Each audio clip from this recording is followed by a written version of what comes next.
We were online the other day and we saw this new toy. Now it's not necessarily new, but it's a toy that we really wanted. So we got this rotisserie oven. So in order to honor us getting a new rotisserie oven, Mom and I are going to make a rotisserie chicken. Our rotisserie chicken is going to start off with a marinade or a brine.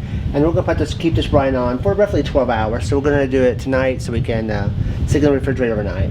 What we've got here is we got 4 cups of buttermilk. Now to that 4 cups of buttermilk, we're going to add 1 teaspoon of black pepper. We're pretty excited, and this should really have a lot of flavor to it, so it'll be great. We got 2 teaspoons of celery seed. I hope I left myself enough room, but as we all know, I'm really good at making messes. We're also going to do 4 teaspoons of salt, or as I used to get in trouble for saying, 1 tablespoon and 1 teaspoon. I can't count and talk at the same time. That makes 4. We're going to do 1 tablespoon of onion powder.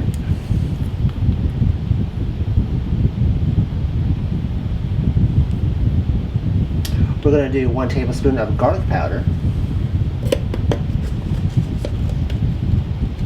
This is kind of similar to a chicken recipe that I had once.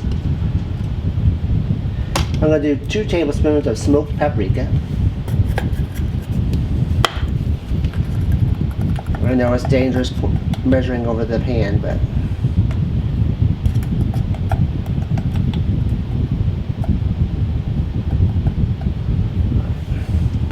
we're now going to give that just a little mix. Trying to get all those ingredients incorporated well. Like I said, in this container there's 4 cups of buttermilk. If you don't have buttermilk, you can always take regular milk, add some vinegar or some lemon juice, any kind of acid. Let it set for a little while.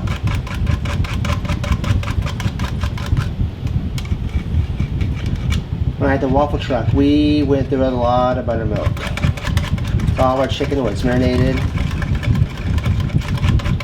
in a spicy and sweet marinade. Alright, we've got that all mixed up like we want it. What we've got over here, we've got our chicken.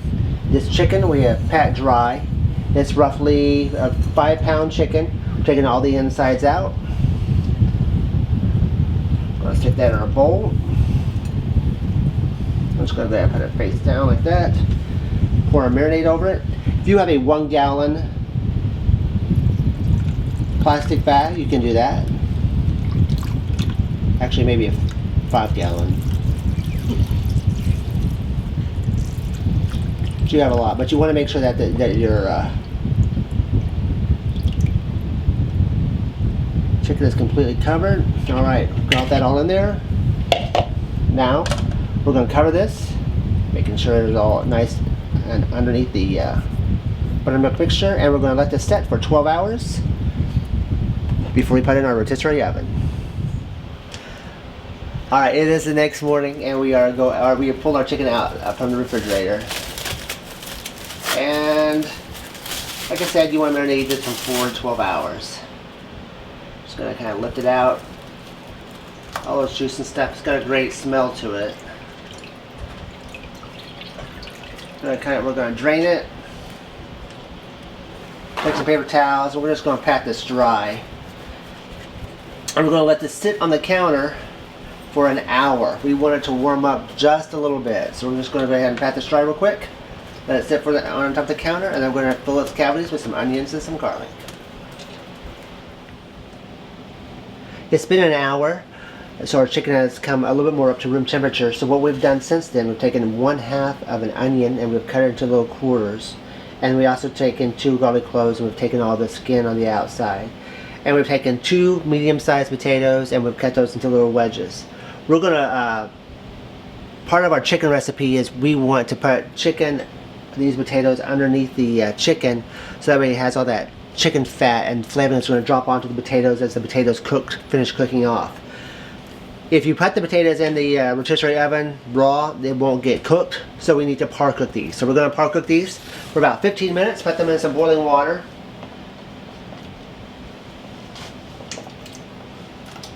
I'm trying not to make a mess.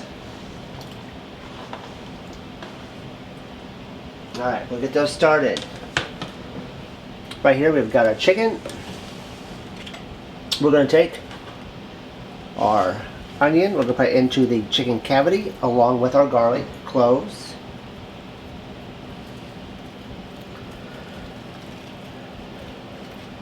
And we're going to tie this up. Now, I'm not going to lie, this is probably a weak area for me, so get out of the way. First of all, we want to tie up our wings. Make sure that they're flat against the body. You can do this two ways. We're doing it the easy way by using 2 pieces of string. If you're a talented person and know how to do it with one, go right ahead.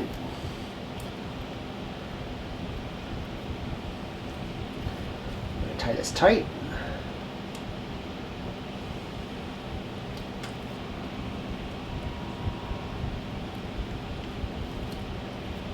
Tuck those wings under.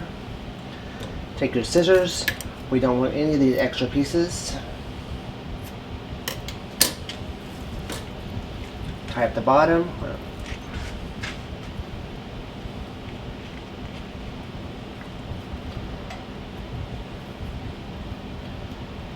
You can tell I'm concentrating because I can't talk at the same time.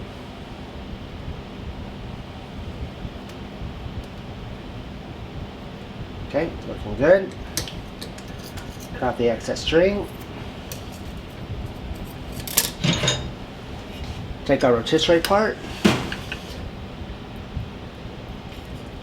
Stick that through the breast. Go out the other side. Now, according to the instructions on our rotisserie machine, these chickens are going to cook at 15 minutes per pound. We want to make sure that we get the internal temperature up to 165 degrees. Inside we've got our baking dish underneath that could help collect all the juices. Take this.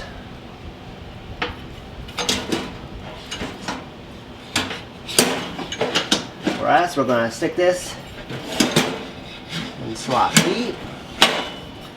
Move that chicken to the center. We want that directly over our pan. I'm going to wipe my hands off a little bit here. Put our oven up.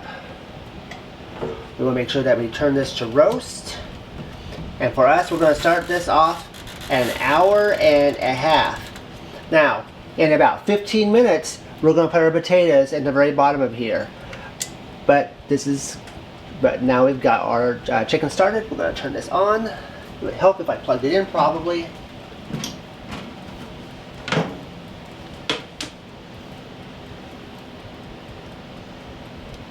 It's got a nice little light. Look at it go around and around.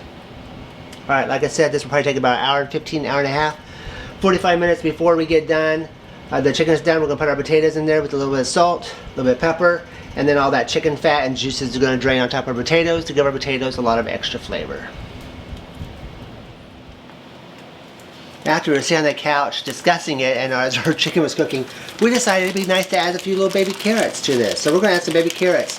And that way you can also get some of that chicken fat on top of it. But we also need to par cook those as well. So we're only going to put maybe 1/2 cup to 1 cup of carrots in there. We just want enough for a little color and to taste it. We're going to get that in our boiling water as well. We're just going to cook this for about 10 to 15 minutes. We just want to make sure it's nice and par cooked.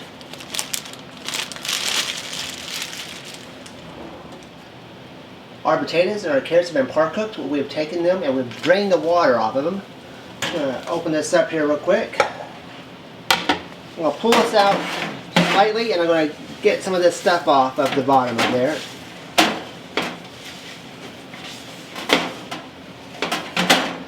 I'm going to add our potatoes and our carrots to the bottom of that. Quickly, I'm going to take some kosher salt. We'll salt them just a little bit, and just a tad bit of some black pepper.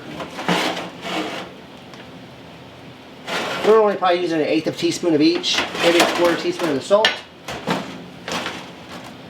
Stick that back up there, and this should have about another 45 minutes to cook. Alright, it's been about an hour, hour and a half, and as you can tell, the outside of the skin has gotten nice and dark and crispy. The potatoes and the carrots below have got all that nice chicken fat that's dripped on top. We're going to turn this off now. We're going to let it rest for about 15 minutes so those juices become evenly distributed, and so it'll just cool down just a little bit before we take it off the spindle. Whenever you're pulling these out, please make sure you have some heat-proof gloves. That'd be really helpful. Pull out our chicken. Smells wonderful. Take the ends off there. I'm going to put it on the middle of our plate. We don't have much room here. Alright. That's there. We'll pull our vegetables. So put our vegetables on top there.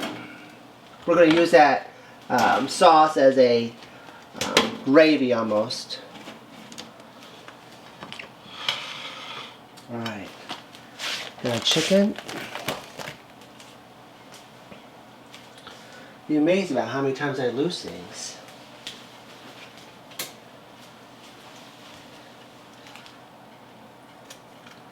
Cut our string.